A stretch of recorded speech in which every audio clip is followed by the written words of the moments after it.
Projeto Conhecimento Liquigás, 60 anos de memórias. Depoimento de Fernando Tadeu Ferreira Guedes, entrevistado por Gustavo Ribeiro e Denise Emerick.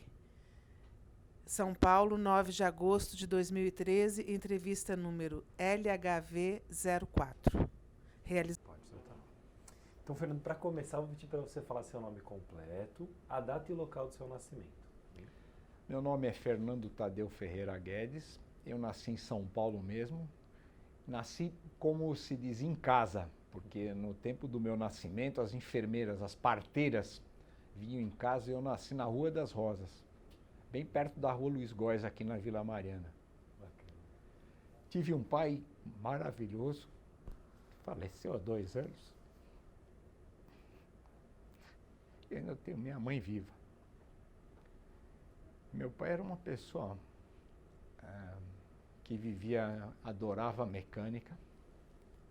Foi dele que eu aprendi os primórdios da mecânica e depois me encaminhei como engenheiro mecânico. Mas foi muito importante a convivência com ele, porque ele tinha uma qualidade assim de passar informações sem precisar fazer com que a gente pensasse que era menor. E com ele eu aprendi a mecânica de automóvel, enfim, embora ele não queria que eu me envolvesse muito, porque ele achava que eu merecia uma ascensão em relação à vida dele de conhecimentos, enfim. E era a realização dele ter um filho, imagina, eu sou da década de 50, eu tenho 63 anos, e naquela época um filho estudar não era pouca coisa, era muita coisa. E aí eu me desenvolvi e fui criando nesse ambiente. Meu avô veio para o Brasil, por questões até de política, ele é português. É porque eu ainda continuo que ele está vivo, ele só está dando um tempo para depois a gente se reencontrar. E a família, para que ele não fosse para a guerra da Abissínia, mandou ele para o Brasil. E ele tinha 16 anos, ele veio com um grupo de italianos. E olha, eu me encontro um português que se encontrou de novo com italianos na AGP do Brasil. E aí ele começou a se envolver com mecânica. Então toda a minha família, por parte de pai, foram mecânicos, tiveram frota de caminhão, enfim. Tem um tio meu que faleceu correndo em Interlagos. Então a família sempre se envolveu com automóvel. E a minha carreira foi bastante desenvolvida com questões de frota de veículos. Eu trabalhei 7 anos na Ultragaz e a posterior fui convidado para vir trabalhar aqui na Liquigás para iniciar os caminhões a granel. Porque ela existia, o engenheiro Paiva na época tinha desenvolvido já há uns anos passados um caminhão de pequeno porte para o GLP, porém não era para atender o varejo, era mais atender o atacado. Então, essa modalidade que chama hoje bobtail, que o americano chama carinhosamente de bob qualquer coisa carinhosa, e tail que é rabo, porque ele tem uma mangueira para fazer o abastecimento, então é o pequeno de rabo. E como eu tinha montado os primeiros veículos na Ultragaz, o Cláudio César Cabral, que na época era o responsável pela logística, me convidou. E eu adoro desafio. Eu acho que você sem desafio não tem uma motivação maior de desenvolver-se, de criar condições para aprender. E o desafio é muito ótimo por causa disso. Fernando, e aí? Eu só vou te interromper um pouquinho, porque senão a gente vai entrar na Liquigás. Você estava contando uma coisa muito legal dessa paixão que você começou a ter pela mecânica do começo da vida, né? Quando que você começou a fazer as primeiras coisinhas, mesmo com criança, né? Conhecer mecânica, conhecer carro, entender desse assunto na infância? Com a minha bicicleta. Meu pai me deu uma bicicleta e eu desmontava, em vez de eu andar com a bicicleta, eu ficava montando e desmontando. Às vezes mais desmontando e precisava recorrer ao meu pai para montar. Então foi os meus primeiros insights assim, de pegar a chave, embora meu pai não queria me ver na graxa, porque, como eu já relatei, ele queria que eu estudasse, que eu melhorasse os conhecimentos para ser um engenheiro, quer dizer, imagina, um mecânico ter um filho com graduação, mas eu comecei a desmontar minha bicicleta, eu desmontava os cubos cheios de esferas, aquele monte de esfera, não conseguia montar, recorria a meu pai. Então esse foi o meu primeiro insight. A posterior isso, meu pai tinha oficina mecânica e eu de vez em quando eu fingia que ia levar marmita para ele, que morava perto da minha... A oficina era perto da minha casa, mas na verdade eu ia com o intuito de ir lá ficar.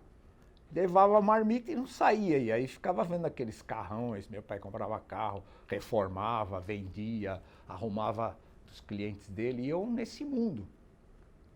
Até que por volta que eu tinha uns 16 anos, meu pai me deu um Jeep Land Rover velho, e na casa da minha avó tinha uns galpões, meu avô tinha acabado de falecer, e ficou um galpão com ferramenta, e nós pusemos esse Jeep e eu desmontei inteirinho. E comecei a fazer, então eu fui funileiro, fui eletricista, e a mecânica, óbvio, a pesada, era meu pai quem fazia. E foi o primeiro carro que realmente, eu levei uns 3 anos montando esse carro, então com 19 anos eu saí com ele na rua. Foi maravilhoso. E deixa eu te perguntar outra coisa, a gente falou do seu pai, eu queria que você contasse um pouco da sua mãe também, né? A minha mãe, como toda mulher daquela época, era dona de casa, ligada aos afazeres, a cozinhar, aquelas comidas que até hoje eu me lembro, aquele feijão que antes de temperar, eu misturava azeite, cortava cebola e com um pouquinho de vinagre. Nossa, uma delícia, eu tenho recordo, aquelas sopas suculentas de legume e o arroz doce, né? Aquele arroz doce maravilhoso que eu adorava, cremoso, que nunca mais eu comi porque talvez eu não pedi para minha mãe, né? Mas coisas da infância, aquela gelatina com frutas que ela picava. Então ela era muito afeta à atividade do lar. E tinha a segunda mãe minha, que era a minha avó Mariquita, que era a mãe da minha mãe, que morava junto com a gente. Essa avó Mariquita era... Você já viu pessoa que nasceu num século, mas é do século mais pra frente? Usava calça comprida, tailleur, cabelo à la garçon, né, que é estilo francês. Então era uma pessoa assim que sofria muito porque associavam essa vanguarda com uma descompostura de moral, né? Então eu me criei com uma minha mãe mais tradicional e com a minha avó de vanguarda, que andava de jipe comigo, sem capota, de lenço na cabeça na Radial Leste, e dirigia. Eu ensinava ela porque ela morava Meu pai até tem essa casa ainda hoje, que era retirado perto da represa, e a gente ficava rodando lá, e ela dirigindo. Então, a minha mãe, ela era pouco aventureira, mas eu me realizei com a minha segunda mãe, que era a minha avó, que topava qualquer coisa, enfim, subir morro, andar no mato, pegar planta, pescar. E Fernando, você falou já da casa onde você nasceu, né? O que você lembra dessa casa? O que você pode contar pra gente dessa Daí casa? eu não lembro, não. Eu só lembro que tempos depois, tem até um fato gozado, que eu passei em frente da casa com a minha avó, e a minha avó falou, ó, você nasceu aqui. E eu falei, e a minha mãe sabe? Mas eu não lembro de ter... Eu lembro sim de uma outra casa, que até tenho foto no colo da minha mãe, com um carro do lado, porque o carro fazia parte. Eu devia ter uns 6 meses, na Rua das Camélias, que é próximo de onde eu moro. Essa foi a casa de infância onde você... Essa foi. Que tinha meu vuelo, né, que eu chamava de vuelo, mas era bisavô, que era o pai da minha avó Mariquita, que era espanhol, e eu com uma carriolinha ficava brincando. Verduleiro, verduleiro. E ele, como espanhol, ele tolerava, mas não muito. Depois ele falou, me leve esse rico daqui que já estou nervioso. Essa casa foi muito gostosa, eu fazia cabana, enfim, na frente meu pai me fazia umas cabanas, que era muito interessante. Ele, antes de sair, eu não queria que ele saísse, ele tinha um carro nessa época, um Nash Ambassador, e ele trabalhava na praça. Então ele pegava a janela, que dava num gramadinho na frente da casa, punha 2 cabos de vassoura, tem aqueles aparadores das tampas da janela, que é veneziana, né? E ele amarrava, punha um cobertor e eu ficava brincando. Ele falou, papai já volta. E aí eu me distraía lá. Quer dizer. Nesse mesmo jardim eu tenho uma foto de bebê num carrinho de bebê que até uns 2 anos atrás, porque a gente tem um painel de aniversário. E esse painel de aniversário, a gente coloca um tema cada mês. E um dos temas foi fotos de criança. E eu até trouxe eu bebezão nesse carrinho de criança, que naquela época Não era tão comum esse carrinho, então eles acharam que era um atrativo para o painel. Bacana. E aí, a posterior, daí eu fui morar na Piaçanguaba, aí no Planalto Paulista, que é mais ou menos próximo. Lá eu me realizei. Eu tinha galinheiro, tinha cachorro, tinha gato, tinha meus tratores, eu tinha um trator de pedal. E foi muito frustrante ao mesmo tempo, porque um dia, como o galinheiro era no fundo do quintal e dava para um terreno baldio, me roubaram as minhas galinhas. Eu tinha 4 galinhas e um galo. E essas galinhas eu ganhei do meu tio Valdomiro, como pintinho numa caixinha, e eu fui criando, elas ficaram, acho que era uma raça Hotsland, não sei, umas galinhas vermelhas ficam desse tamanho. E o galão, que ninguém entrava no galinheiro, não, que ele esporava. Então essa casa na Piaçanguaba foi muito legal. E você falou essa coisa do estudo, né? Do seu pai cobrar as coisas. Como é que foi a relação com a escola? Quais as lembranças marcantes de escola? Ah, tem uma que foi uma vergonha maior da minha vida. Um sábado, se eu não me engano, foi um sábado. Eu estudei na escola estadual Rui Bloem, que existe ali em Mirandópolis. E a diretora era a Dona Maria Faria Varanda. E meu pai tinha um contato com a tia Wanda, que era a Bedel, né? E tinha com a Dona Maria Faria Varanda. Foi quem me cedeu, porque antigamente no Colégio do Estado, todo mundo fazia questão de estudar no Colégio do Estado. Eu estudava no ginásio Jabaquara, que ainda existe, e meu pai falou, não, tem que estudar no Estado. Os professores melhores estão no Estado. E ele conseguiu com que eu fizesse o exame de admissão, e a Dona Maria Faria Varanda foi amiga dele e deu força. Então eu entrei no Colégio do Estado. Um belo dia, que era um sábado, eu tinha aula à tarde, porque eu estudava à tarde. Já era uma artimanha do meu pai, porque de manhã eu ficaria mais na rua, se eu estudasse de manhã. Então, à tarde, eu não teria muito tempo de ficar na rua de manhã. E a escola era rigorosa com a questão do uniforme. E eu fui com uma meia em desacordo. Eu já sabia para ser mandado de volta. Mas eu dei azar, porque na hora que eu voltei, meu pai estava em casa. Ele falou, o que você está fazendo aqui? Não, é que eu estava em desacordo, não tinha uma meia. Chamou minha mãe e falou, pega a meia correta. Minha mãe pegou pelo braço, que a escola era mais ou menos uns 200 metros da minha casa.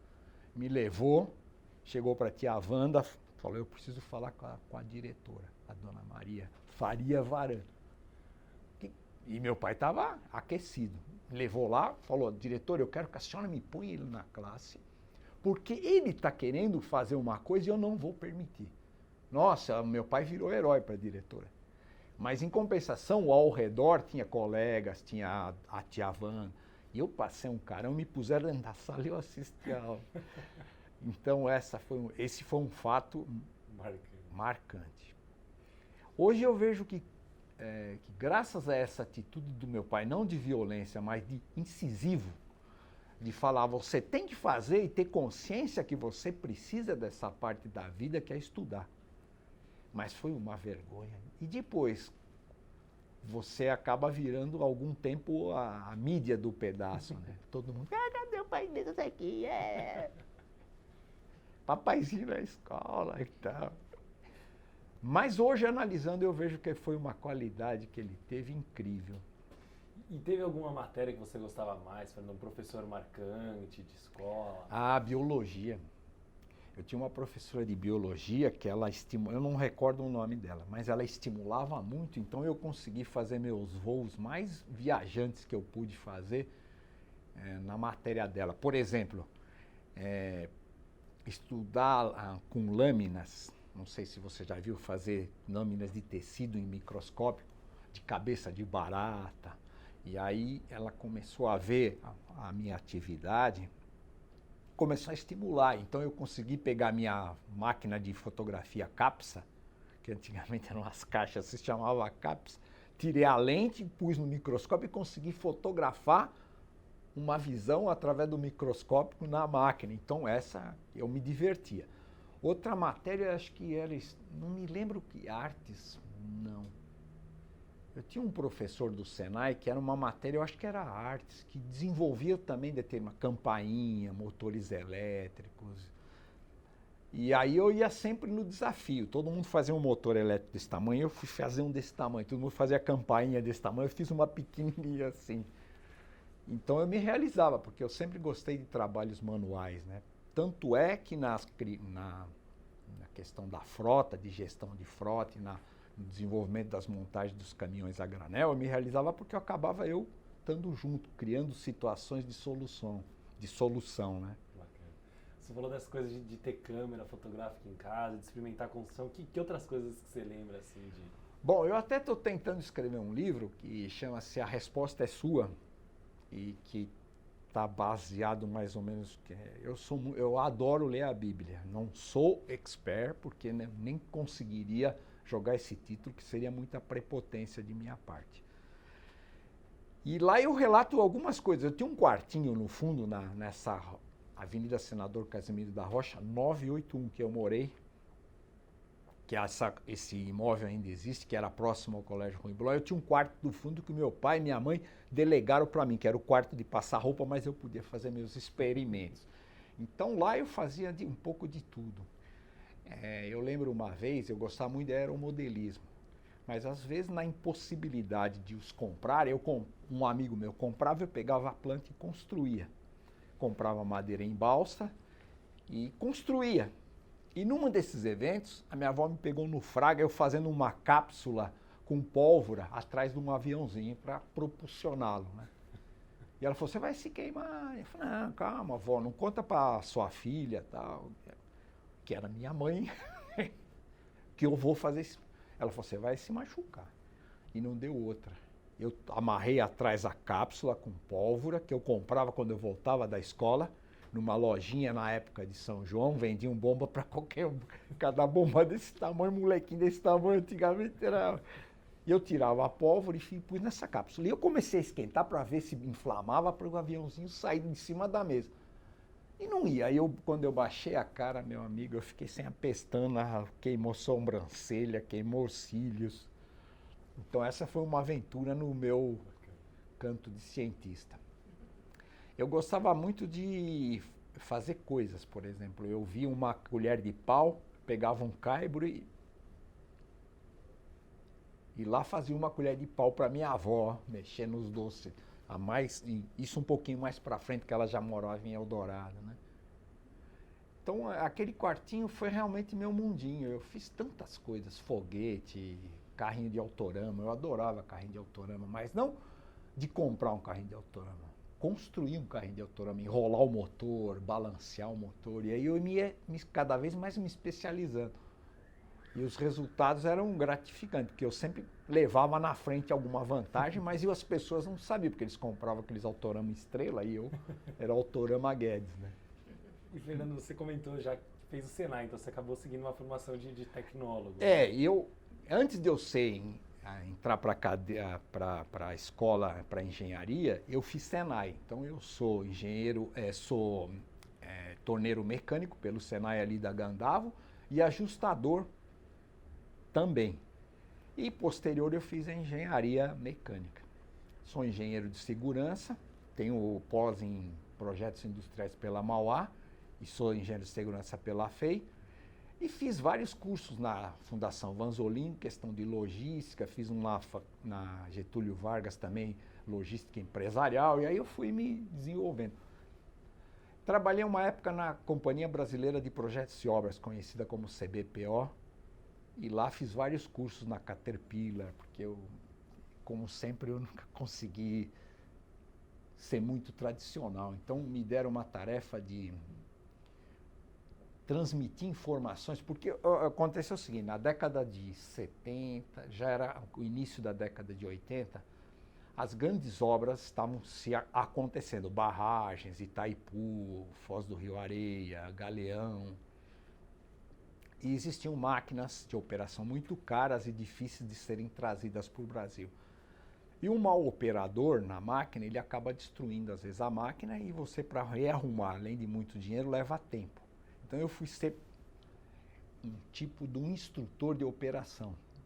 Mas eu quis, na época a gente desenvolveu, embora uma carreira muito rápida, que ao mesmo tempo que ela foi para mim gratificante, foi um pouco frustrante, porque eu tive que optar entre ficar com o meu primeiro filho, que eu queria participar da vida dele, ou ficar num canteiro de obra e eu ia acabar indo para Baubina, que foi uma das hidrelétricas lá no meio da Amazônia que aconteceram, e eu ia perder o contato da família. Então, o que a gente desenvolveu? A gente desenvolveu uma maneira prática, eu operava as máquinas junto com o Marcos, que era meu assistente, de ensinar como faziam as operações de push-pull, não sei se você já ouviu falar, com MultiScraper. E ao mesmo tempo criei uma maquete que a gente brincava de fazer aquilo no micromundo. E eu trabalhava com pessoal bem humilde, bem simples, que era um operador de máquinas, ajudante, capataz, feitor, que tem as divisões dentro da escala da construção pesada. Então foi uma outra época muito interessante, que eu acabei de sair eu trabalhei na Bardal, que era uma firma que ainda existe de lubrificante, e meu sonho era trabalhar com máquinas pesadas, e aí quando eu saí da Bardal, fui contratado pela CBPO, e aí eu trabalhei junto com o RH. Então, deixa eu dar um passo nesse sentido. Experiência profissional, qual que foi a sua primeira, Fernando? O que você lembra de você falar assim? Primeiro trabalho, primeira experiência? Primeira experiência como estagiário foi na KS Pistões como auxiliar de fundição. Então eu era ali em Santo André, eu acho que é ali, Avenida Pereira Barreto. Eu cuidava das ferramentas de usinagem e das coquilhas de fundição que faziam os pistões, e a KS Pistões existe. Então foi a primeira iniciativa assim, mais próxima de uma engenharia. Eu vinha de um pré-estágio também, no Tinsley e Filhos, na Rua da Moca, que faziam torneiras e tal. Então eu já tinha uma familiaridade com fundição, porque lá eu fiquei cuidando também da fundição, porque as torneiras de registro são muito fundamentadas em fundir o corpo e depois usiná-las, né? Então, mas a minha primeira experiência como, vamos dizer assim, iniciante, embora sendo estagiário, foi na KS Pistões. E aí depois você entrou na engenharia? Aí eu me formei, fui trabalhar numa gráfica. E aí eu tinha um chefe muito legal, um austríaco chamado Mikhailo Boskovic. Aprendi muita coisa nele. Tive uma satisfação tremenda porque fui reconvidado a integrar a equipe chamava-se Gráfica, era na Agostinho Gomes, ela chama Gráfica São Luís. Que esse pessoal depois comprou a Rede Manchete, que depois não deu certo, acabou indo para a Rede TV. E aí, nesse inteirinho, eu trabalhei como eu coordenava todo o plant das máquinas, das impressoras e a diagramação. Porque aquela época, por exemplo, os impressos, eles tinham impressos de segurança, que eram com os códigos aplicados ao fundo, antes de se colocar o chapado final, que tinha uma técnica, por exemplo, cheque, apólice, letra de câmbio, o papel era um papel de segurança. Então eu cuidei de toda essa parte. E caí no agrado do senhor Honorato, que era o diretor comercial. Diz ele, não sou eu falando, que as coisas melhoraram depois que a gente começou a fazer alguns padrões aprendidos no curso de engenharia, como mecanizar algumas coisas, metodizar, enfim, criar padrões, né? O que o engenheiro gosta muito é fazer normatização. E ele conseguiu ter entregas, porque ele entregava cheque para o Banco do Brasil, Banco de Boston, enfim, tinham vários bancos que a gente fazia os impressos de segurança e tinha que entregar com caminhão próprio, era toda uma fiscalização. As aparas, que é o que sobra, a gente tinha que devolver junto, eles pesavam, né? E a gente conseguiu dar um clima de entrega dentro do parâmetro, dentro dos padrões. Mas como eu me candidatei na Bardal, que era uma firma do doutor Evânio Nunes Galvão, aí eu virei mais gente. Esse homem era uma coisa, era um líder no falar, no se vestir, no aroma do perfume. Você vai falar, pô, você se apaixona por homem? Não, mas o amor que eu tinha por ele era sem sexo, mas era um amor verdadeiro. Eu me representei, então eu aprendi a me vestir, me posicionar, viajar, enfim, negociar. Comecei a ver que o mundo de relacionamento era muito interessante. E lá eu trabalhei por 7 anos. Deixa eu só te fazer uma pergunta, Fernando. senão eu vou perder essa. Quando você se formou, que era uma expectativa toda do seu pai, como é que foi se formar em engenharia? Né? Nossa, 1974 eu me formei. Pro meu pai, parecia que o CREA, que o doutor era... Naquela época o presidente do CREA era Massimiliano Máximo, era uma coisa assim, Massimiliano. Parece que a carteirinha era dele, só com foto errada. Foi para ele, você já imaginou, o primeiro cara que se formou na família. A família Guedes era composta de 6 filhos e nenhum eram formados. E os netos, até aquela época, não tinha ninguém formado. Então, ele ficou até um pouco... encheu um pouco o saco, né? Porque disco que toca a mesma música há muito tempo é meio enfastiante, né? Mas para ele realmente foi um orgulho. Meu filho, meu rei. Então vou voltar para Bardal. Você estava contando agora da Bardal, de fato, como é que foi? Ah, foi muito bom. Eu me lapidei, eu cresci como pessoa, como em tudo, entendeu? Como me apresentar, como me vestir. Ganhava muito bem, porque o doutor Evânio falava assim que os empregados dele pegavam o amor não só pela qualidade da firma, mas pelo que ele recebia, o que a gente recebia, que em lugar nenhum iam pagar o que ele pagava. E era verdade. Eu fui ganhar coisa que meus amigos... Eu via que uns paravam assim quando percebiam o que eu ganhava, achando que era até mentira minha. Mas realmente eu saí de 5.500 cruzeiros para 10.000 e pouquinho, 10.200 cruzeiros. Quer dizer, eu dobrei o salário e no segundo mês ele já deu mais R$500. Eu fui para 11.000 cruzeiros em 1975. Acho que era, 1975. Eu me formei em 74, fiquei um período na Gráfica São Luís e na São Luís eu ganhava 5.000, era 5 milhões e 500 mil cruzeiros. Eu sei que era um baita número, mas que valeria talvez. Eu saí da Bardal e fui trabalhar na CBPO, que era meu sonho. Agora, na Bardal, desculpa, Fernando, na Bardal você fazia o que exatamente? Eu fui trabalhar no departamento técnico.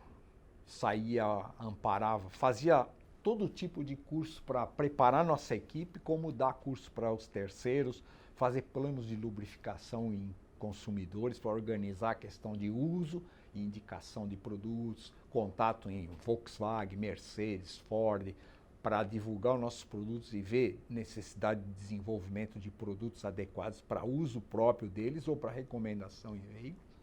E uns 2 anos antes de eu sair, eu fui como engenheiro de manutenção numa planta que eles desenvolveram em Cajamar, que ainda lá existe, Produtos Máximos S.A., embora não é mais a família Galvão, é da Rubens Moreira, que era um distribuidor da Bardal no sul, que acabou ficando com a concessão, porque o doutor Evânio faleceu, o doutor Antônio, que era o presidente de São Paulo, também faleceu, o doutor Mário eu não sei se ainda vive, mas não teve um sucessor, então.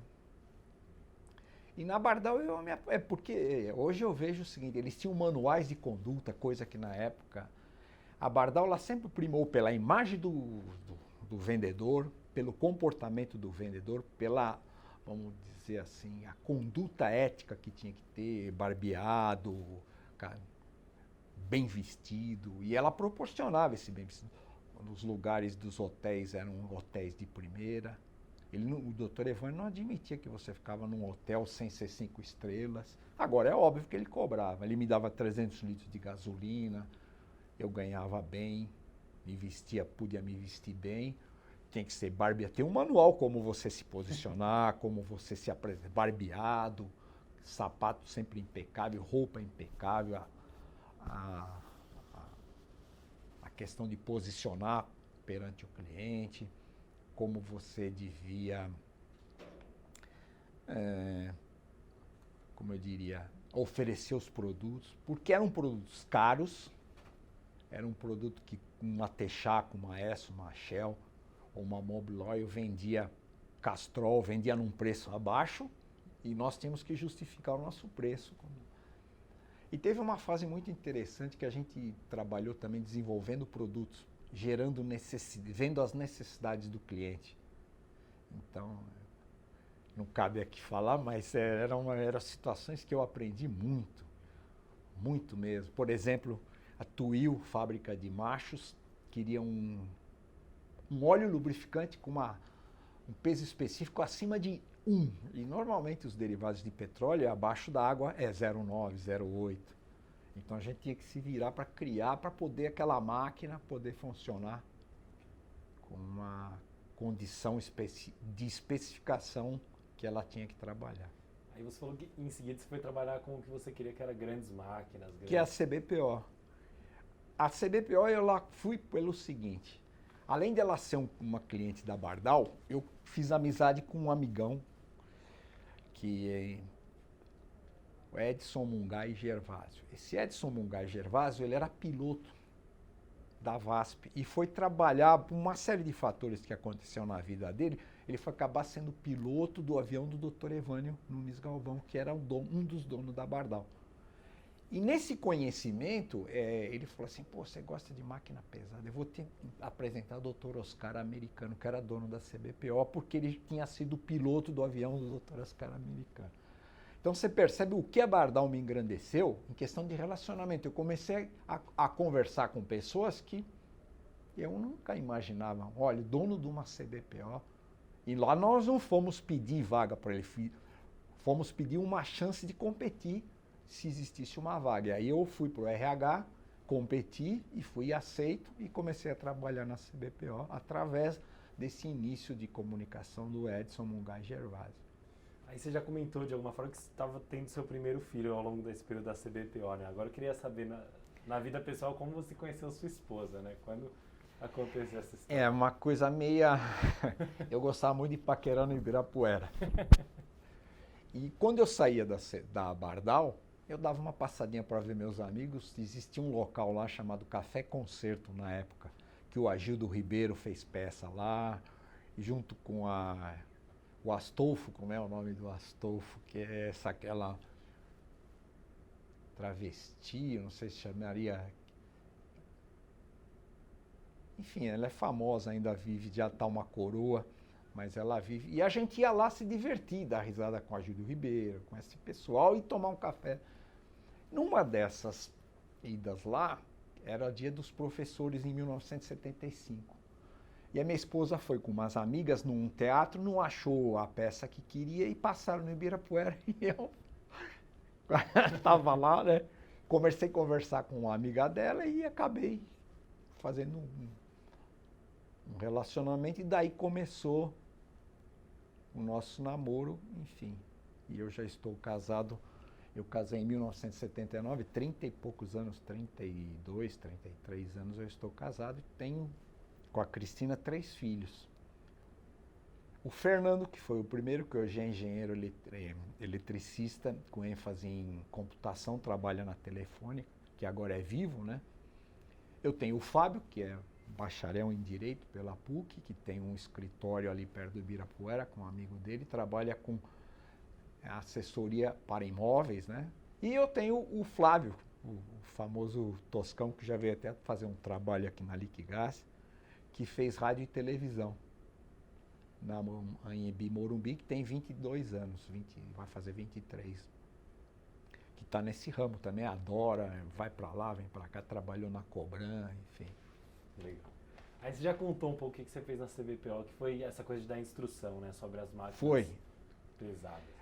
Aí por que eu me demiti da CBPO? Além do Fernando, eu e esse amigo meu Gervásio desenvolvemos um aditivo inibidor de corrosão do álcool e começamos a vender no mercado e a coisa começou através de uma sessão de know-how para Saguaragi, que era uma firma ali da Moca. Era porque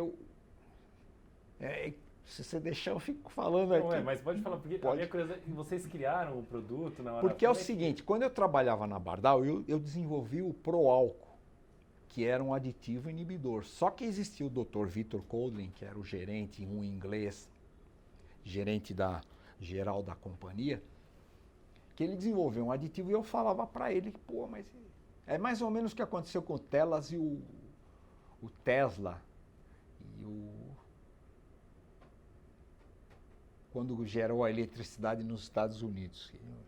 Um é corrente alternada, era corrente contínua, E eu falava, mas o senhor pode fazer com tal produto? Eu já conversei com o químico responsável, que eu vivia no laboratório. Não pode. Então, quando eu saí, depois eu fiquei na CBPO, que eu saí da CBPO, eu falei, vamos fazer, Gervásio, vamos. E nós desenvolvemos um aditivo tão bom quanto, porque foi aprovado pela Volkswagen, pela Ford, pelo Metrô, pelo Imetro, pelo IPEM aqui. E aí a gente começou a desenvolver esse aditivo, né?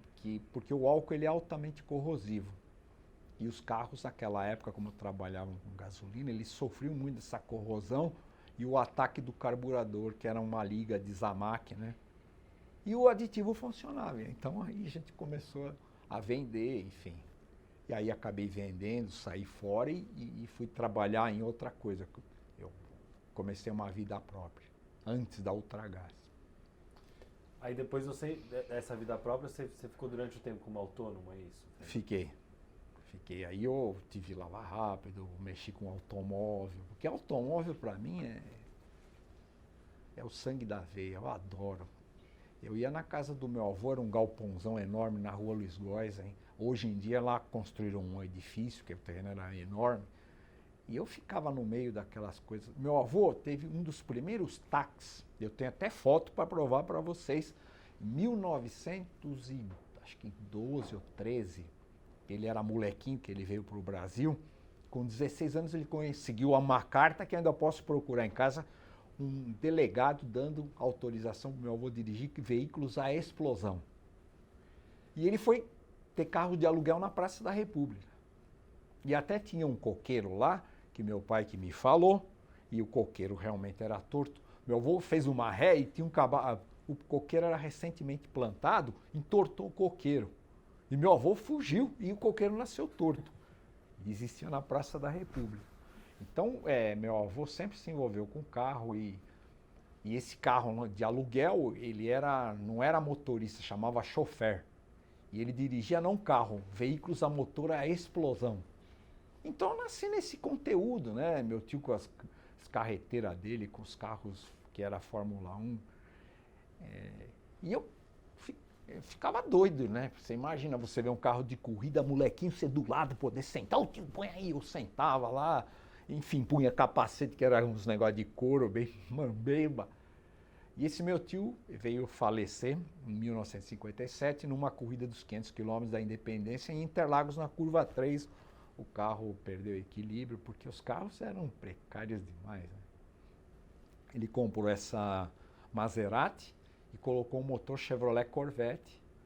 É mais ou menos como você pegar um Uno e colocar um motor de Lamborghini lá, isso, quer dizer, completamente desequilibrado, né? Andava para burro, só que não fazia curva.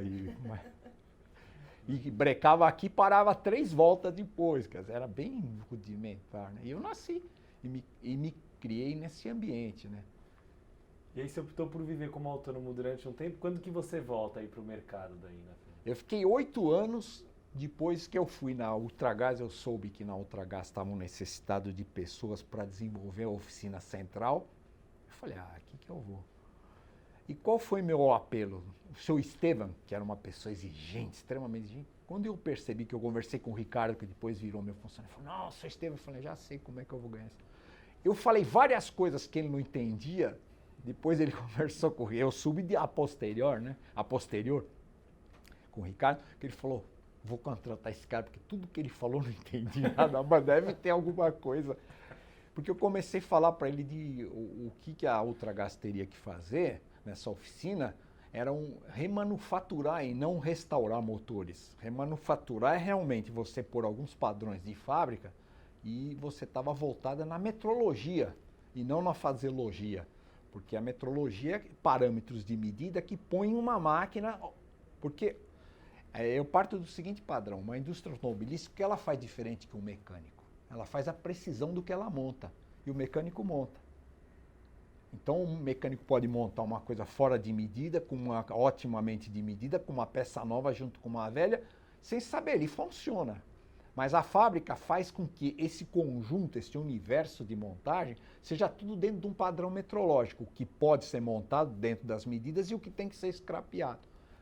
E aí ele falou, pô, E aí ele me perguntou o que eu poderia fazer para a questão de monitorar uma frota. Eu falei, você vai para manutenção preditiva ou previsional. Ele falou, através de uma análise de óleo, você pega os sintomas do equipamento, de maneira que você, sem desmontar, sabe se está gastando muito rápido ou não, e o que está gastando.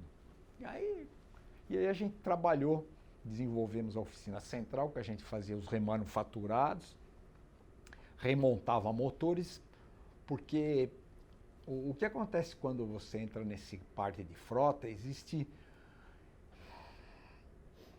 muita coisa que parece que é feita, mas é feita por questões de outros interesses financeiros, tanto do fornecedor como de quem está sendo fornecido. E a gente começou a botar em padrões, então eu acabei... Nesse inteirinho aconteceu aquele acidente grave do centro operativo lá na rua Cadiriri, e era ao lado que eu estava na oficina central, e a gente acabou, como o plant incendiou, a gente acabou indo para a matriz. E lá na matriz a gente trabalhou na montagem de vários outros processos, no qual eu comecei a carreira no granel, que é o bobtail. Agora, esses primeiros veículos, Fernando, que você dava manutenção de frota, eram veículos que faziam distribuição de gás? Que veículos que eram esses? Eram mais entrega que a gente chamava automáticas, das garrafinhas de 13 quilos. Então era a manutenção do motor, câmbio, diferencial, e eles tinham que ter uma velocidade de reparo para que não descontinuasse a entrega, porque o nosso negócio é vender, não é ficar arrumando caminhão. A atividade meio, não era o principal, a atividade fim que era vender garrafa. Mas você, ao mesmo tempo, tinha que pôr o veículo a funcionar e numa condição boa. E tinha a época que o retrabalho, entendeu? Arrumava uma coisa, quebrava outra. Então a gente foi mais ou menos que organizar esse tumulto em questões de pôr dentro de um padrão que não fosse igual ao veículo novo, mas também não fosse um caminhão que toda hora precisava rebocar, precisava buscar. E uma das atividades que eu fiz, a primeira coisa foi assim, a oficina central não quero guincho. Firma que tem guincho não funciona. Porque já está prevendo que tem que buscar na rua. Meus carros têm que quebrar aqui dentro. Eu que vou parar e eu que vou fazer eles andar ou não andar, mas não preciso buscar na rua. E a gente foi trabalhando com o seu Estevam. Ele foi me tolerando, porque às vezes batia de frente, mas tinha que me tolerar, porque... Ele falava, o cara é chato, mas me ajuda de outra partida a dar resultado, né? E você falou que foram para a Matriz depois, né? Fomos para a Matriz, e aí eu fui trabalhar com Walter Vanderlei Vig, que hoje eu não vejo, mas eu considero muito. Era um garotão recém-formado pela FEI, mas com uma visão muito legal. E aí a gente foi trabalhar e ele desenvolveu a área de logística, porque até então era transporte e distribuição, e aí conseguiu se criar um contexto novo de logística, que é a cadeia toda de entrega, desde a compra, aí a distribuição se encaixava num item da logística, da cadeia de suprimentos, né? E aí eu fui trabalhar com o Walter, até que um belo dia a gente chegou e entrou no acordo que eu queria sair, mas nesse inteirinho o Cláudio Cabral soube que eu estava me desligando e já ligou para minha casa e me convidou se eu queria. Aí eu falei, puta, mais um desafio, muito legal. E aí eu nessa época, ele me deu um desafio. Nós tínhamos uma frota... Já era para trabalhar na Liquigás nesse momento? Já, era a AGIP do Brasil, né? Porque a Liquigás ela foi incorporada pela AGIP, né? Como assim a AGIP foi incorporada pela Petrobras. E a gente começou com um caminhão, e quando eu me desliguei dessa área, nós já tínhamos 200 caminhões montados. Depois é o tal negócio, o cachimbo faz a boca torta, já todo mundo estava de cachimbo, aí todo caiu em domínio público, conhecimento. Eu tinha um amigão meu que era o Alexandre Cairoli, que trabalhou comigo, quer dizer, nós trabalhamos em setores diferentes na Ultragás, mas ele trabalhou lá, uma pessoa muito competente, que estava trabalhando aqui. Então eu me aproximei dele e nos inícios de montagem a gente começou a pegar caminhões que eram um tipo de configuração de montagem, aproveitar algumas coisas e fazer na nova versão. Esse desafio inicial era montar os caminhões do granel. Granel, que é o que chama hoje VPG, Veículo Pequeno Granel. E qual é a diferença? O que esse veículo tem? A diferença básica é o seguinte, que os caminhões da velha entrega, eles eram com bombas não de pressão positiva, bombas de de poço mesmo, porque o GLP é um líquido que parece água. Aí ele, na pressão de 7 quilos, ele liquefaz. Mas só que por que na geração nova não podia ser assim? Porque eu não tenho uma série de legislações, a lei do consumidor, por exemplo, que eu não posso equalizar os vasos para poder tirar a pressão e num simples empurrar ela ser abastecida. Nas novas bombas eu não posso pôr isso, porque quando eu equalizo a linha de vapor com líquido, eu estou bombeando aqui, roubando vapor por cima. E num consumidor que não tem balança, ele seria lesado. Então precisariam ser bombas com capacidade de empurrar naquela pressão que estava o recipiente. Então as bombas já são bombas diferentes. Associado que os antigos não tinham carretel, eles tinham mangotes. Então tem um carretel, tem um medidor, porque eu não tenho uma balança disponível. Basicamente é isso. Eu tenho determinados dispositivos de segurança para evitar uma catástrofe numa iminente necessidade de uma intervenção. Então eu tenho recursos para não acontecer um desastre, um evento fortuito. Então ele tem uma bomba de pressão positiva, eu não tenho a linha de equalização, eu tenho um carretel que me manda uma mangueira à distância que está ao reservatório e eu tenho um medidor. Basicamente essa é a diferença. Eu tenho uma tomada de força, como o outro já tinha, e eram equipamentos que vinham importados, depois foi desenvolvido aqui. Mas no início a gente montava equipamentos importados. E Fernando, quando você entra na Jeep Liquigás, qual era a diferença, né? Como é que a empresa funcionava? O que te atraiu a ficar, a vir para cá? Bom, foi esse desafio, né? E outra coisa, eu gosto muito o italiano é tempestivo, né?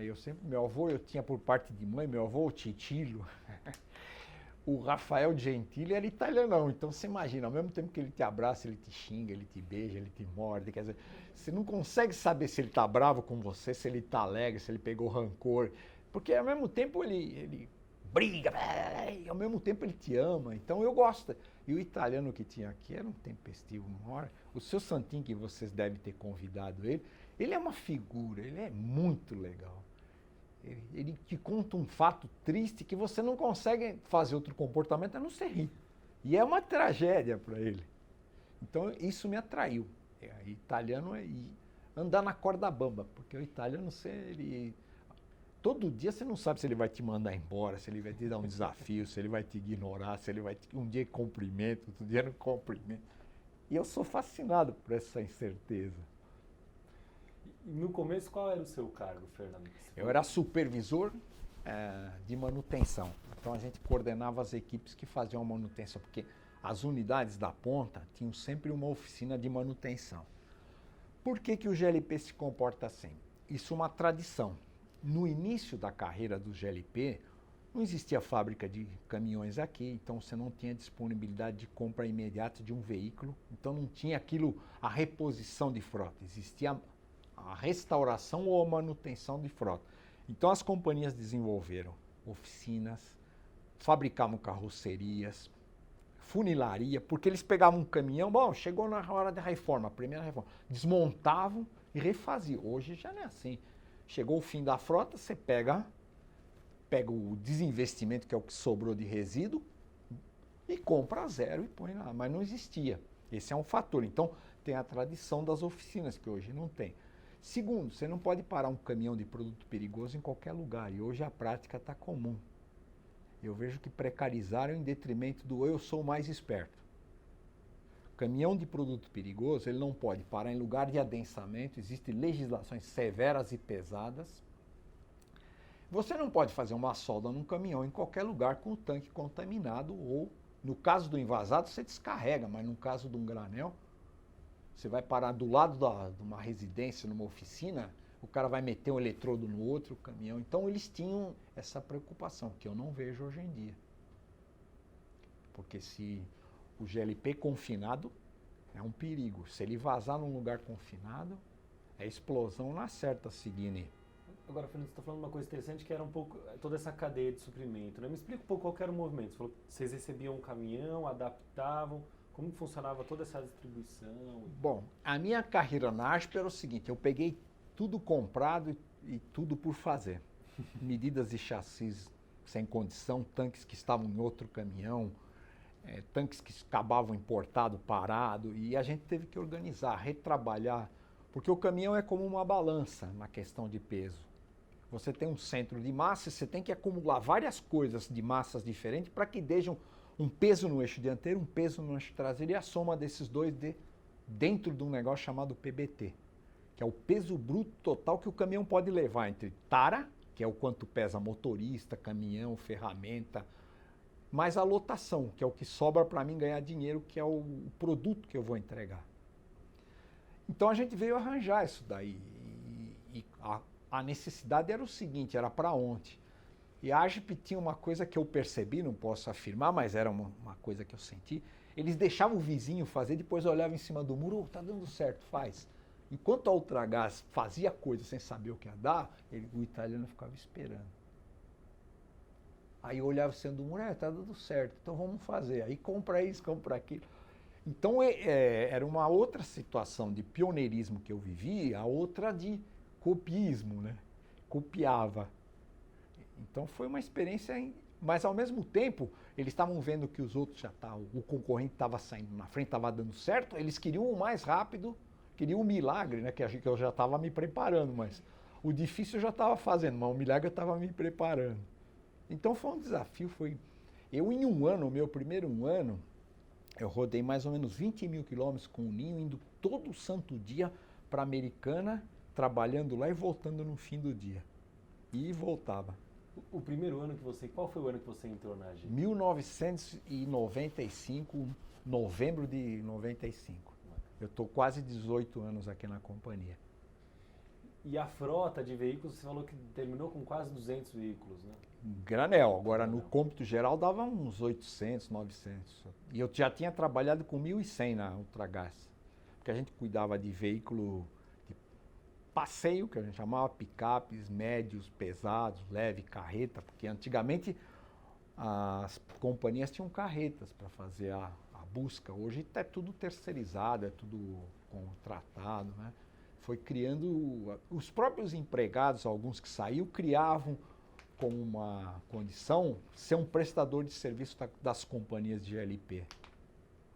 E aí, Fernando, depois que vocês tiveram esse primeiro desafio do caminhão a granel, quais foram as suas outras atividades, né? Que outras atividades você desenvolveu? Era manter isso vivo, porque isso continua vivo, criar procedimentos. E quando reparar isso, porque reparar o que é perigoso, o que não é, porque aí nós íamos com ele na casa do cliente, como nós vamos. Eu não posso criar uma situação de perigo, então ficava monitorando quando que a bomba, a válvula de fundo, é um cuidado, a simbologia. Aí eu comecei a me especializar em legislação de produtos perigosos. O Brasil tem uma legislação pesadíssima hoje em dia. Então, além de divulgar, eu comecei a participar dos comitês da BNT, no qual a gente participa até hoje como palestrante de uma determinada norma. Eu não consigo não passar informação. Eu pego lá, assim, vejo o meu mundinho de como eu tenho a dimensão daquela proposta e tento passar para as pessoas que estão começando. Então a gente atua em 2 comitês brasileiros de normas, que é o de produtos perigosos, que é transporte, e o de gases, que é um outro comitê com relação a normas de várias procedências, como instalar um recipiente de LP, como abastecer com caminhão a granel, como armazenar envasado e assim vai. E no outro lado, essa simbologia de risco que vai nos caminhões de produto perigoso, onde parar, por que parar, como fazer, enfim, toda essa estrutura. Você falou de toda essa legislação e como é que funcionava transmitir esse conhecimento, né, para os motoristas, como é que é a relação entre os funcionários, né, até internamente? Eu sempre me dei bem porque meu pai, além de ser muito simples, ele foi um caminhoneiro, foi um mecânico, enfim, foi uma pessoa com quem eu aprendi a lidar. Para mim, pessoa é igual, eu vejo todos vejo uma família do meu pai, então eu me relacionava bem, quer dizer, tenho amigos hoje que já não estão mais no gás, tudo, mas são pessoas... Tanto é que há um tempo atrás, faleceu meu amigo José Nildo Francelino, com quem foi um mecânico da minha equipe. E a gente desenvolveu um medidor volumétrico, magnética. Eu tenho até o protótipo, mas infelizmente ele faleceu, porque ele tinha doença de Chagas. E até a gente, na época, trabalhou um pouquinho para tentar ver se ajudava ele. Levamos até, porque no Parelheiros, lá no Alto da Serra, tem uma tribo de índios. Levamos no pajé para fazer um xarope de mosquito que a gente falava lá, porque chegou lá, era uma moscaiada danada. E ele conseguiu até que... Você vê que eu não paro, né? O negócio de criar é uma coisa fantástica. E aí o pajé fez os remédios para ele, fez uma pagelança, se é que vier. E o Nildo naquela época estava com 30 e poucos anos, viveu até quase 60 ainda, com chagas, e a chagas dele atacou a pleura do coração, porque diz que ataca o esôfago, mas o dele era um amigão. E dele eu tive alguns feedback que ele falou, pô, você me ajudou a ver isso, ver aquilo, porque aí eu pus ele como... Porque ele era o tipo da pessoa que você dava um rolo de arame e um alicate, ele trazia qualquer encrenca que parasse no meio da rua com um rolo de arame e um alicate. Mas eu falava para ele assim, Nildo, a gente tem que melhorar, tem que aperfeiçoar, não só para se valorizar, mas dar mais qualidade no que a gente faz para dar resultado. Porque a gente é cobrado pelo que fez. E quando não fez direito, leva muita imagem negativa, quer dizer, e é um desgaste emocional muito grande. Então, depois tem... E uma coisa muito interessante, que eu ainda tenho um amigo que foi colega na Ultragás, o Márcio Carrara, que hoje ele está na engenharia, que foi depois meu chefe, ainda meu amigo, a gente se encontra no Sindigás, porque a gente vai em reuniões no Sindigás. E hoje eu estou nas regulações gerenciais, GEREG, né? Junto com o Paulo Gordo. O Paulo Gordo também, no primeiro dia que ele entrou, a gente trabalhou junto, porque estava com o Alexandre Cairoli, que foi coordenador dele. Então ele me convidou para trabalhar, porque a gente faz contatos com instituições, agências, enfim, todo esse pessoal, porque às vezes vai sair uma legislação que pode impactar um pouco, então a gente vai lá trabalhar para que aquilo não desmobilizar, mas na verdade melhorar o entendimento sobre aquele assunto, né? E Fernando, você chegava a ter contato com o cliente, com o revendedor, Na Liquigás eu não tive, não. Na Liquigás não, porque não tinha oportunidade. Na Ultragás eu tive porque ela teve uma fase de mudança de característica da imagem visual, então a gente ia pintar caminhões, orientar, levar o que eles falavam sonofletores, que era aquela famosa buzininha do gás, né, que ficava tocando. Mas na Liquigás não. Eu fiquei exclusivamente na frota em logística mesmo. Legal. E aí me conta um pouco da passagem, né, de Agip para Petrobras, né, a incorporação. Como é que você acompanhou, você recebeu todo esse processo? Foi difícil entender a transparência com que eles tratavam a gente, com que eles nos tratam, porque a gente vinha do negócio que faz, fica aí, faz e eles explicam, eles mostram, eles valorizam a gente, e é difícil você incorporar. Quem já entrou no sistema não sentiu o impacto, mas a gente que vem de um sistema que não dava satisfação, quem pensa sou eu e faz você, aí quando tem que pensar sou eu, e a gente pensa junto, entendeu? Então é bem diferente. É prazeroso você trabalhar na Liquigás Petrobras, porque é tudo explicado, embora pratique o que tem que ser praticado, mas é explicado o porquê. E você participa. Onde eu estou é um ambiente agradabilíssimo, muito gostoso, todo mundo feliz. Ser feliz é uma coisa que não tem preço. As outras Mastercard. Mas ser feliz é um estado que você só encontra onde as pessoas entendem o que é ser feliz. Não adianta falar para você, ó, você vai no Walmart ou no Extra e compra, tá na prateleira 3 um pacote de felicidade. Não é uma coisa construída, vivida. E eu já estou há quase 10 anos que eles estão junto com a gente e nós estamos junto com a gente, então eu não tenho mais dúvida de que essa felicidade é um padrão Petrobras. Que esse valor não é um valor para constar nos balanços, para constar nos folhetos, para constar na mídia. É um valor que consta na gente. E como consta na gente, com certeza é a verdade da companhia. Ah, completamente diferente. Se você quiser entender, venha trabalhar com a gente.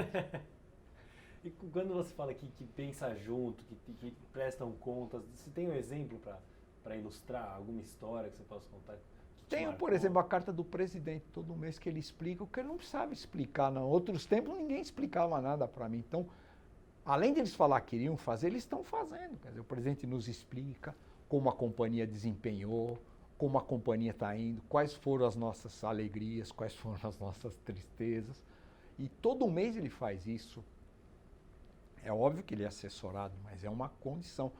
Quem é que te manda um cartão sem interesse nenhum, te manda um cartão de parabéns? Você vai falar, é piegas? Não é piegas. Isso é um padrão. É uma sensibilidade que ele manda um padrão. Quem que te encontra no corredor te chama pelo nome? Ele chama. E ele não fala, pera um minutinho que eu vou ver quem você é. Ah, Fernando. Ele já fala de bate e pronto. Quem é que faz reuniões com você? Te explica a companhia, o desempenho, as negociações sindicais. Eu tive uma reunião há um mês atrás, um pouquinho mais, que ele me explicou pessoalmente e eu fiz a seguinte pergunta. O que a companhia espera de uma pessoa de 65 anos? Porque eu vou fazer, com certeza. Ele falou, nada além de continuar trabalhando. Eu preciso me aposentar? De jeito nenhum. Eu não quero me aposentar. Eu vou trabalhar até o último minuto que as pessoas me aturarem e eu perceber que eu não estou enchendo as pessoas. Porque, óbvio, nós temos começo, meio e fim nesse planeta aqui, dessa condição, mas eu sou eterno. Só que nessa eternidade tem o primeiro estágio da eternidade. Então, tudo isso que você me perguntou, vem fica com a gente. Participa que você vai ver, porque nada melhor do que você... É como a fé. O que é a fé? A fé é uma coisa que ela existe, mas cada um tem que construir a sua. Não tem jeito de falar para você que fé, você faz isso, reza toda manhã, abre a janela, liga o ventilador. Não é assim, cada um vai fazer a sua fé, mas que ela existe, existe, porque eu a tenho. E fé é uma coisa que não precisa ser explicada, é um postulado. Se eu falar para você que em geometria tem que a menor distância entre dois pontos é uma reta, quem prova que por um ponto só passa uma reta? É um postulado. Né? É uma coisa que você tem, mas tem que construir esse postulado. Não é uma coisa que você ganha de presente, que alguém deixa de herança para você. Fernando, deixa eu aproveitar que você falou dos sindicatos. Me conta um pouco do Sindigás, assim. A gente não tem ideia do que é, como funciona. Me conta como é que é o Sindigás é a reunião de todos os patrões do GLP, de todas as companhias, e a gente tem reuniões técnicas, porque como eu sempre fui técnico, tem reuniões de operação, tem reuniões que antigamente tinha um setor de frota, foi uma época em que nós tínhamos grandes quantidades de caminhões, e então, para poder trazer um fornecedor de algum insumo do caminhão, que a gente queria personalizar, o Sindigás tinha uma equipe lá de transporte. Então o Sindigás é muito importante porque ele organiza, ele trabalha quando ele tem que representar alguma necessidade do setor, é ele quem vai ser a parte que vai falar em nome das companhias. Então eu frequento o Sindigás em 1986, quando eu comecei na carreira do gás, era aqui na Avenida Paulista. Então eu sempre gostei muito do Sindigás porque eu aprendi muitas coisas lá, com os veteranos e até com os iniciantes, porque era um intercâmbio de informação, e como a gente era técnico, a gente não tem necessidade de esconder nada como uma área comercial que tem as suas estratégias. Né? E o Sindigás, houve um tempo que ele desmobilizou, ele ficou sem existir, depois reativaram. E hoje tem o meu amigão Sérgio lá no Sindigás, que é muito atuante, como todo bom carioca, tem uma picardia incrível. Eu me divirto com ele. Bacana. E, Fernando, você falou que entrou como supervisor, né? E, ao longo da sua trajetória, que funções você foi desempenhando? Não, eu fiquei só em supervisão. Depois que foi incorporado pela Petrobras, você continuou cuidando da frota? Cuidei, mas aí eu pedi porque eu acho o seguinte, eu pedi para sair. Porque o cargo a gente não é supervisor nem gerente, a gente está. E eu sempre assim pensei. Porque para dar novas ideias, arejar, e eu já estava desgastado, porque frota é um negócio, na verdade logística, todo dia, você imagina uma batalha, que eu fiquei 12 anos mais ou menos, todo dia tinha aquela batalha, começar de novo, e eu já não me sentia mais capacitado e via gente com mais talento, mais novo, com ideias mais novas, você tem que passar, entendeu? E aí eu falei pro Paulo, ele falou, então vem trabalhar comigo. Na época, acho que se eu não me falha a memória, era o Celso, que é hoje o nosso diretor. E eu vim trabalhar com o Paulo para assessorar essa parte de legislação, de contatos, enfim, de tudo que eu já falei de ABNT da vida, de agências, e de contatos dos mais diversos em questão de legislação mesmo, né? E quais são os desafios da empresa hoje, Fernando? O que você vê que é desafio para a empresa, para o futuro? É fazer o que sempre fez na forma mais econômica e mais racional. Porque como nós não fabricamos nada, nós somos prestadores de serviço. E se a gente não agregar valor no que faz, a gente agrega custo. E se a companhia não for eficiente, vai aparecer outras maneiras de fazer a mesma coisa para o consumidor e vai ficar mais em conta. O que eu quero dizer é o seguinte, o mundo pratica a entrega do GLP, cada um indo buscar o seu. Então nós temos que ser eficientes na logística e eficiente na questão de produção. Se a gente não conseguir resolver alguns problemas, vai ser difícil a gente continuar com a atividade. Porque eu tenho um produto que custa um X na refinaria e ele está custando Y na casa do consumidor. Então a gente que está fazendo essa cadeia ser eficiente ou ineficiente. E as companhias têm que cuidar disso. Tem que ser criativas, eficientes e ter pessoas que realmente gostam do que faz. Porque a coisa mais difícil é quando minha mãe punha um prato de chuchu na minha frente, eu detestava e tinha que comer, porque a velha queria.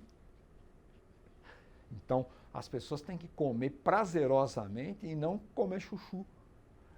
E a companhia tem que cuidar o seguinte, eu não sou saudosista, mas eu sou um cara que analisa o que já vivi. As companhias de gás tinham uma família e ela precisa preservar essa família. Não é piegas, é verdade. O que eu quero dizer é família. O pai trazia o filho começava numa plataforma, acabava sendo gerente, como vocês vão ver o Manuel. Eu não me lembro o nome dele. Acho que ele não vai vir porque ele está doentado. É Santos, que foi o gerente de Osasco. Ele começou como uma atividade bem elementar, não me lembro se é auxiliar de escritório, enfim, ou de plataforma, e acabou gerenciando uma unidade da Liquigás. João dos Santos, acho que é. Não tem problema, depois a gente dá uma olhadinha. Ele está adoentado, enfim, já aposentado. Então as pessoas faziam aquilo com prazer e é o tal negócio do vestir a camisa ainda funciona. Então ela não pode perder isso daí. E as pessoas tinham um caminho aqui dentro, quer dizer, tinham um apego a alguma coisa. Não pode vir todo dia falando assim, vou lá. Isso daí, quem cria esse vínculo é a companhia. Às vezes não é nem remuneração, não é posição, é a vontade de estar naquele lugar, como eu falei que eu adoro, estar naquele lugar ali na GEREG, na GRI. Por quê, pô? Porque eu gosto. Por que você toma água? Por que você bebe refrigerante? Porque você gosta, não é? Ninguém está impondo você fazer nada. E Fernando, ao longo de toda a conversa, a gente falou de criações, de tecnologia. Que desafios você acha que a tecnologia coloca hoje? Assim, você é um cara que inventou tanta coisa, criou tanta coisa. Não é que inventou, é se interessar. Por exemplo, só para você ter ideia, como eu participo do CB9, que é gases... É um comitê de pessoas que se envolveram com gases. E o João Nery é meu amigão há uns 20 anos, que é o presidente do CB. Ele faz seminários, então ele dissemina o conhecimento das normas ao longo do Brasil. Mas, seminário de PowerPoint, tudo escrito. Um amigo meu, o Fernandão, que senta ao meu lado aqui, falou assim, tem um negócio chamado SketchUp. SketchUp.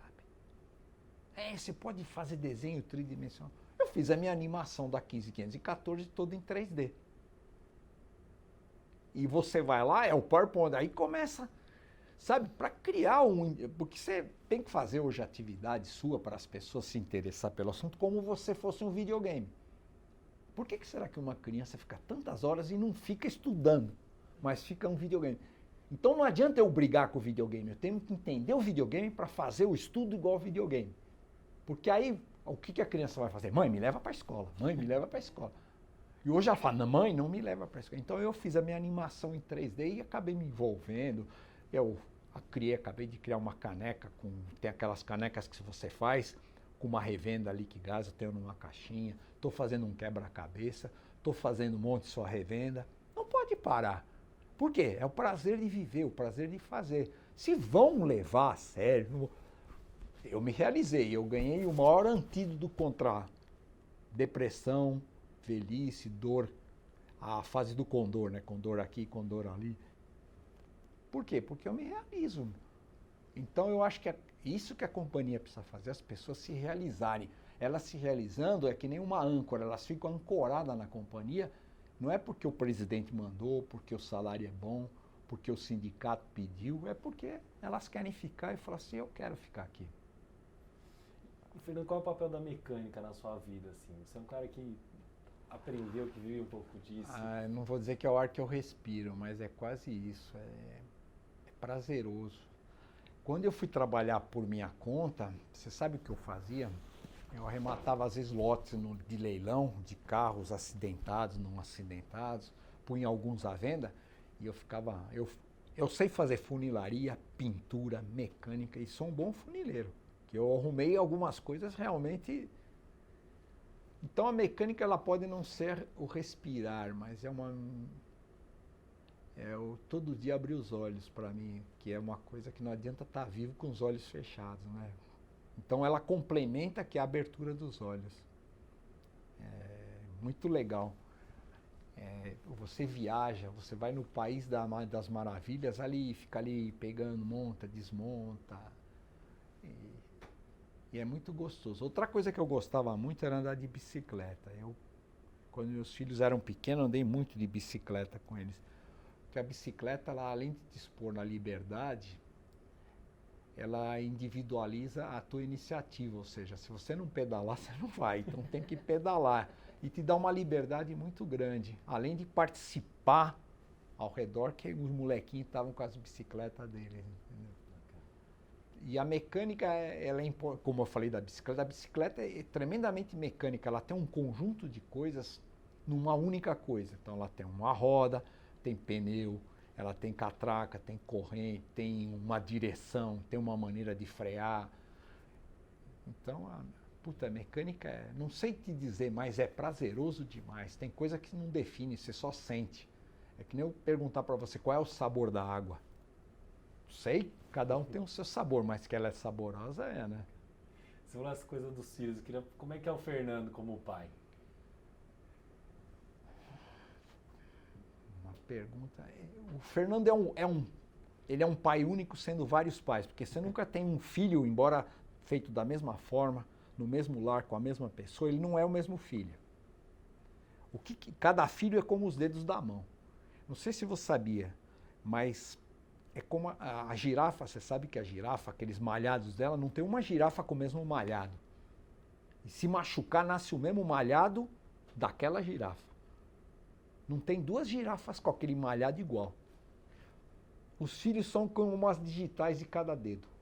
Esse dedo é diferente desse, embora seja meu.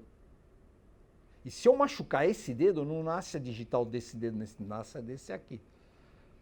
Isso eu quero dizer o seguinte, é um mistério que a gente vive, se beneficia, sente prazer, mas não consegue definir. Então, cada filho meu é de um jeito. Por exemplo, o Fernando mais velho, ele é mais caladão, mais comedido, mais ranzinza. O Fábio, ele é mais avaliador, ele é um cara assim, mais analisa, fala pouco. E eu até admiro como pode um advogado subir num púlpito e ser... Só que lá, ele é um outro Fábio, que eu já vi, ele se manifesta diferente. Eu vou te contar uma coisa prazerosa. Tive uma pendenga no condomínio, enfim, que ele era moleque, ele presenciou tudo, e acabou sendo o meu advogado na defesa, porque o cara nos quis uma indenização, porque a gente escreveu uma carta pedindo para que ele se incomodasse com o barulho, e foi meu filho quem me fez uma das audiências e me defendeu. Então é interessante. E o Flávio, ele é completamente diferente. Ele nasceu na minha família, ele é meu filho, mas ele não pegou nada da família. Ele foi fazer rádio e televisão, não tem ninguém com isso daqui na família. Ele tem uma empresinha de prestação de serviço. Ele com 16 anos falou, eu vou trabalhar nisso. Com uns 18, acho que uns 17, ele falou, eu fiz o vestibular para isso. E está até hoje nisso. Ele tem uma produtorazinha, a Roda Moinho. Então, falar como é o Fernando, ele não é um único Fernando pai. Porque eu não tenho um único filho, embora sendo da minha família. Cada filho é um jeitão. É diferente, quer dizer. Quando você vai conversar com o Fábio, por exemplo, você tem que entrar no mundo dele para poder se comunicar. Então ele fica falando das petições, das audiências, quer dizer, foi um cara também que achou logo o caminho. Ele começou fazendo biologia no Mackenzie e falou, pai, não estou me sentindo prazer. Para! E o dinheiro que pagou? Esquece! Vai ser feliz, rapaz, é uma vez só que a gente tem de caminho. Esquece o Mackenzie! Aí ele prestou na PUC e foi fazer direito. Então você vê que era o prazer, graças a Deus que ele descobriu no início, porque ele queria, por que ele foi fazer biologia? Ele tinha aquela ideia de ser cientista, mas ele viu que não, era só um fogo rápido, não tinha nada a ver com a vida dele. Então eu tenho que conversar com ele, quer dizer, o que ele faz, como é que faz, as audiências. Então ele, desde novinho, quando ele entrou na área da universidade, ele já arrumou um escritório e começou a trabalhar de boy, né? Que na verdade é o tirador oficial de Xerox na época. Mas ele foi começando a organizar as coisas, depois já foi escrevendo as petições, foi tendo as audiências quando ele se formou, né? E aí ele foi trabalhar no escritório Mundi. Então ele já começou, ele tem não sei quantas audiências, não sei quantas oratórias, enfim, é os termos dele. Com o Flávio eu já não posso perguntar muito. Ele é assim, ele já responde e cai fora. Eu digo que ele é W, geração W, nem Y. Porque ele não gosta de explicar muito, ele fala, você já tem que entender. Se não entendeu também, dane-se, porque tá falado. E é contestador de tudo. Não, que é isso, que aquilo. E é um negociador incrível, né? Ele arrumou o primeiro emprego. Quando achou que não devia, conseguiu sair e foi para o mundinho dele. Então, são 3 filhos completamente diferentes. O Fernando já é mais estabilizado, mais aplicador de dinheiro. O Fábio já é mais munhecão. E o Fernandão é mais multiplicador, né? Quer dizer, mas todos eles estão vivendo a felicidade deles. Eu não posso entrar nessa parte. Eu só posso participar, mas não influenciar, mas não definir, né? E quais as coisas mais importantes na sua vida hoje? Mais importante? É difícil. Tem coisas que elas são... elas fazem parte do pódio, entendeu? Não tem primeiro, segundo, terceiro lugar. Eu vi uma definição muito interessante. Tem coisas que são bolinhas de vidro e tem coisas que são bola de borracha. O teu emprego, ele pode cair no chão, bate e você arruma, mas família, saúde, viver os momentos são bolinhas de vidro. Se ela cair no chão e quebrar, quebrou. Então, a família eu acho um negócio importante, que é lá onde você, com toda dificuldade, resolve as tuas dificuldades. E elas dão aquilo que é intangível, quer dizer, são coisas que você não consegue comprar, entender, mas sente.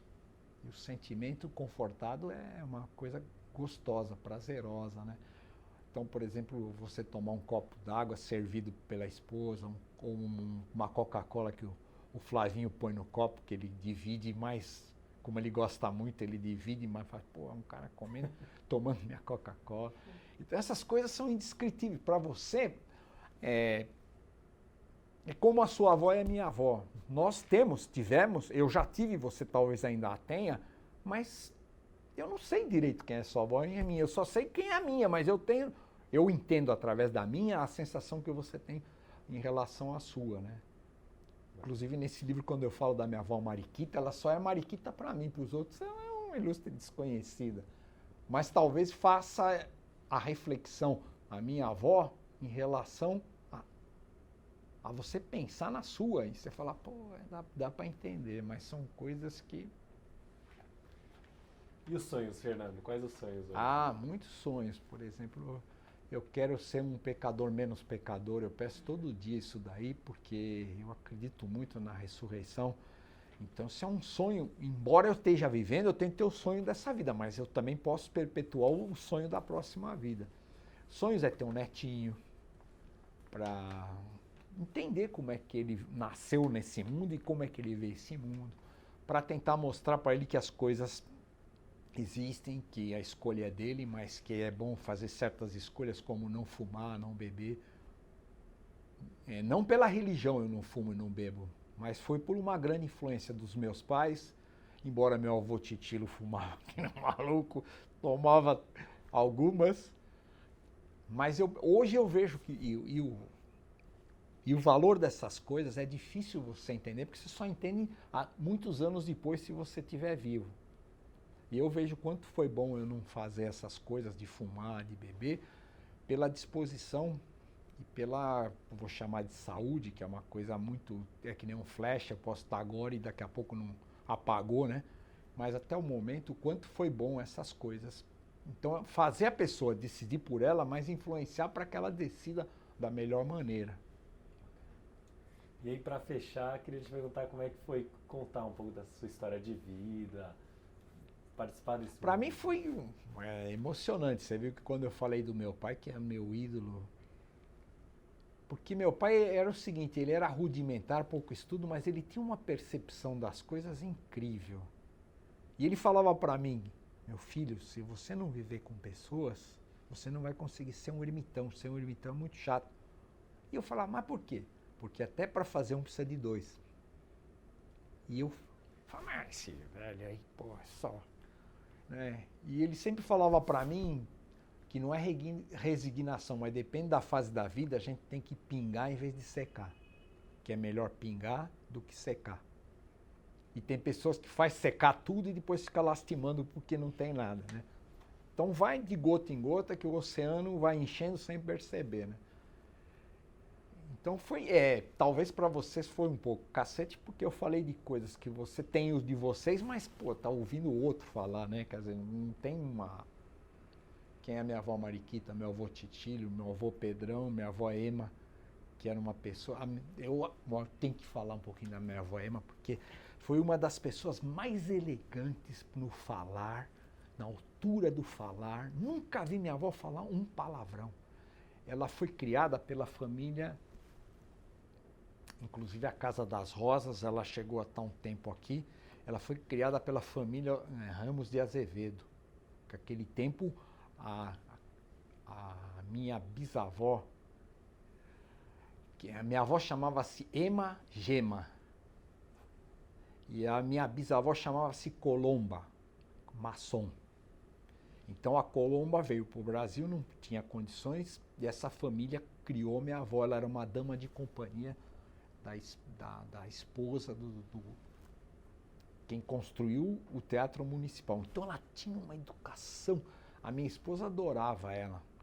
Ela não morreu como a maioria das pessoas da minha família, elas desligam, que ela morreu com 90 e tantos anos, meu pai morreu com 90 anos, perfeitamente, ele desligou literalmente. O médico falou, perguntei, ele falou assim, o que aconteceu? Ele desligou, fim de vida, acabou o prazo. E o meu avô não, o marido da Ema, ele já era português, ele gostava muito de pescar, levou um tombo lá e aí dali complicou. E o meu avô Titilo, ele ia como a mãe dele, que viveu 100 anos, só que ele sofreu um acidente, ele estava esperando um ônibus com 75 anos, trabalhava ainda e um carro na 23 de maio do outro lado, se bateram, atravessou o canteiro, não tinha um anteparo e veio atropelar ele e mais outras pessoas. no ponto de ônibus ali perto da Pedro de Toledo, quase debaixo do... E foi abreviada a vida dele com 75 anos. Então, eu me sinto até um privilegiado. Eu nunca tive... A minha avó Mariquita, como ela sempre teve bronquite, então o coração dela foi muito solicitado, ela com 75 anos veio a falecer. Mas ainda conversei com ela de manhã, eu trabalhava na CBPO, ela me telefonou e à tarde eu tive a notícia de que ela... Minha família nunca teve coisas trágicas, sempre é o circuito da vida, né? Nascer, crescer e pagar pelo pecado que cometemos, que Deus veio até interferir, mas ele falou só na próxima, né?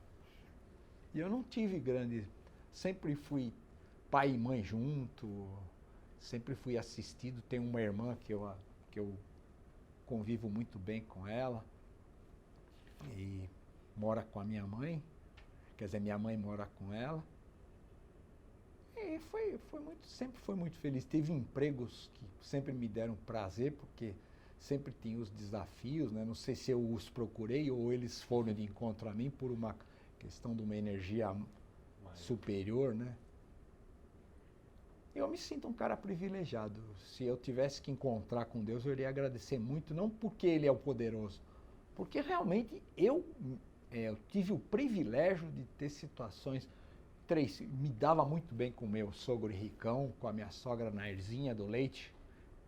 Do Leite era sobrenome do Ricão. Mas eu brinco com a minha sogra, tá por aqui de Leite, ó.